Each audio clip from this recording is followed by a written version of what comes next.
Canada में पढ़ाई के लिए गए हजारों भारतीय छात्रों को हाल ही में अनपेक्षित चुनौतियों का सामना करना पड़ रहा है। कनाडाई सरकार ने इन छात्रों से महत्वपूर्ण दस्तावेजों की पुनः प्रस्तुति की मांग की है, जिससे छात्रों और उनके परिवारों में चिंता बढ़ गई है। यह कदम अंतर्राष्ट्रीय छात्रों के लिए कनाडा में हाल ही में लागू किए गए कड़े नियमों और student direct stream (SDS) visa कार्यक्रम की समाप्ति के बाद उठाया गया है। SDS वीजा कार्यक्रम 2018 में शुरू किया गया था, जो भारतीय छात्रों के लिए तेज और सरल प्रक्रिया उपलब्ध कराता था।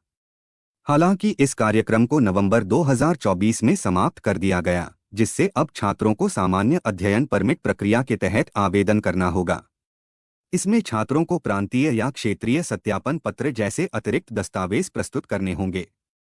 इस निर्णय का उद्देश्य कनाडा के बुनियादी ढांचे और सार्वजनिक सेवाओं पर बढ़ते दबाव को कम करना है, क्योंकि अंतर्राष्ट्रीय छात्रों की संख्या में वृद्धि से हाउसिंग और अन्य संसाधनों पर प्रभाव पड़ा है।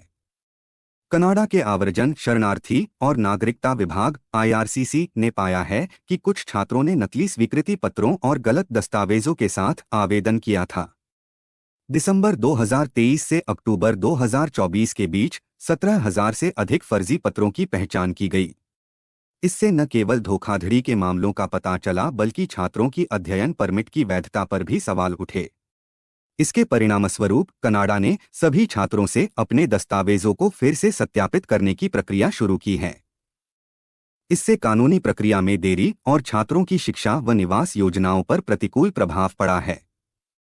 कई छात्रों ने अपनी वीजा स्थिति को लेकर अनिश्चितता जताई है और आर्थिक कठिनाइयों का सामना कर रहे हैं, खासकर उन लोगों के लिए जो पहले से ही कड़ी वित्तीय योजनाओं के तहत कनाडा में पढ़ाई कर रहे हैं।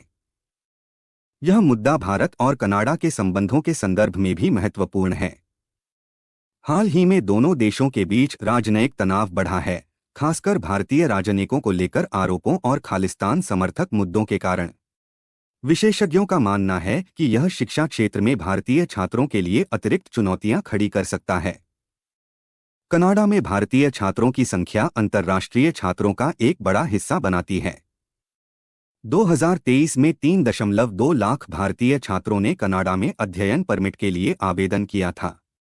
ये छात्र न केवल शिक्षा क्षेत्र में बल्कि स्थानीय अर्थव्यवस्था में भी महत्वपूर्ण भूमिका निभाते हैं।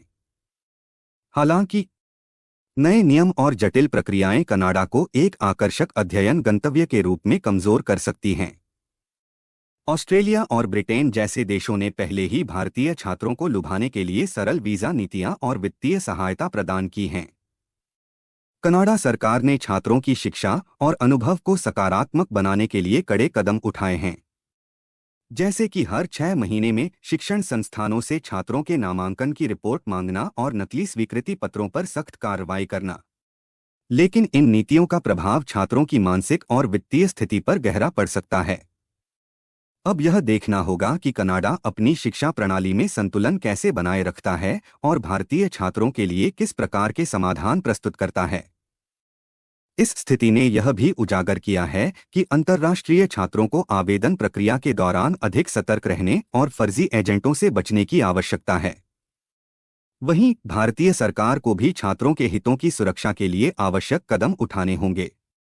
कनाडा में भारतीय छात्रों के लिए हालिया घटनाक्रम चिंता का विषय है।